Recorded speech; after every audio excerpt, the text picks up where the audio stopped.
Գյորջյան Կասկադ 60 ամիս փուլային վճարում բազմաթիվ առավելություններ։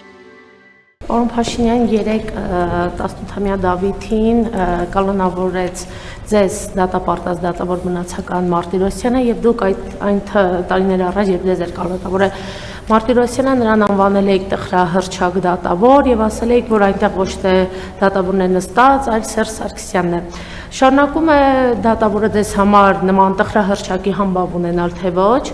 եւ 3 դուք եք այնտեղ նստած, թե Մնացական Մարտիրոսյանն էր ուղակի նստած եւ 2019-ին դուք հայտարարել էիք, որ կոպիտ խախտումներ արած դատավորները պետք է հեռացվեն, իսկ Մնացական Մարտիրոսյանը, երբ նայում ենք անցյալը, իր որոշումները, դատավճիռները հենց դրանով էլ հայտնի է լինում։ Խնդրում եմ ձեր կարծիքը հայտնեք այս ամենի վերաբերյալ եւ մեկ հարց Զատիկի տոնին, որ եկեղեցի եք գնալու եւ ինչու այլևս նախապես չեք հայտարարում, որ եկեղեցի եք գնալու, որպեսզի ձեզ չընդունող մարդիկ չգան, հետո չկալանավորվեն, ձեր թիկնապահների կողմից չքաշքշվեն։ Ես 3 նստած եմ եղել օդանավում, հյուրանոցում, Կրեմլում, ավտոմեքենայի մեջ, ուրիշտեղ նստած չեմ եղել։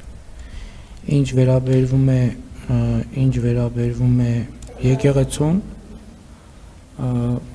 ես շուտ եմ հայտարարել, որ չեմ հայտարարելու նախապես, ամենայն դեպս հիմնականում։ Իսկ եթե հայտարարելու առիթ կլինի, առաջիկա ճրագալույցի եւ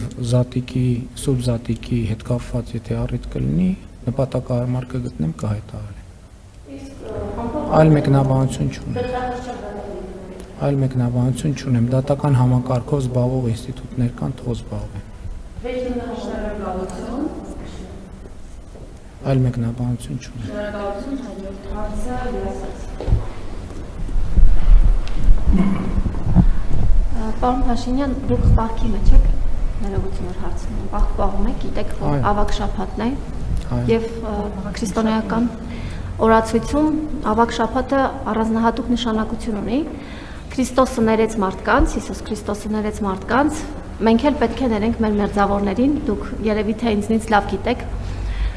Հնարավոր է, որ դուք ներեք 18-ամյա երիտասարդին, որը հուզական ֆոնի վրա ինչ-որ քայլ էր արել եւ նախաքննական մարմինը այնուամենայնիվ չի կարողացել հիմնավորել, որ դա կազմակերպված սադրանք է եղել ձեր նկատմամբ որևէ քաղաքական ուժի կողմից։ Ձեր թիմակիցները, մասնավորապես Վեդու համայնքապետը հրճվանքով արձանագրում է, որ այդ երիտասարդն իր վերջին զանգը անցկացնելու է ճաղերի հետևում։ Դուք լինելով քրիստոնյա մարդ, ով սիրում է եկեղեցին, գնում է եկեղեցի, այդ օրը գնացել էր եկեղեցի, որպեսզի աղոթեր եւ ըստեյության հաղորդություն ստանար։ Հնարավոր է, որ պահքի այս շրջանում դուք ներեք այդ երիտասարդին։ Շնորհակալ եմ։ Կարծում եմ դուք թյուրիմացության մեջ եք, որովհետեւ ես որևէ մեկին որևէ բանում չեմ մեղադրել, որ հիմա էլ ներեմ։ Ես որևէ մեկին որևէ բանում չեմ մեղադրել։ Ես ինչ կապ ունեմ այդ ամեն ինչի։ Ասենք ես ում եմ Արգելից ես որևէ մեկին որևէ բանում չեմ մեղադրել ու չեմ մեղադրում, որ հիմա էլ ներեմ։